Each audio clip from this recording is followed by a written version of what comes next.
اور آسمان سے مے برسا کر تمہارے کھانے کے لیے انواع و اقسام کے میوے پیدا کیے،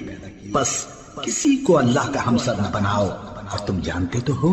اور اگر تم کو اس کتاب میں جو ہم نے اپنے بندے پر نازل فرمائی ہے کچھ شک ہو تو اسی طرح کی ایک صورت تم بھی بنا لاؤ، اور اللہ کے سوا جو تمہارے مددگار ہوں ان کو بھی بلا لو اگر تم سچے ہو۔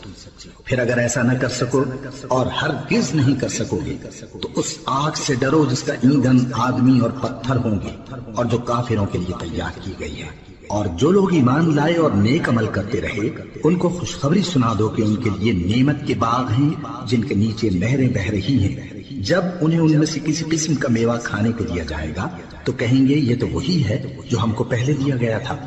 اور ان کو ایک دوسرے کے ہم شکل میوے دیے جائیں گے، اور وہاں ان کے لیے پاک بیویاں ہوں گی، اور وہ بہشتوں میں ہمیشہ رہیں گے۔ اللہ اس بات سے عار نہیں کرتا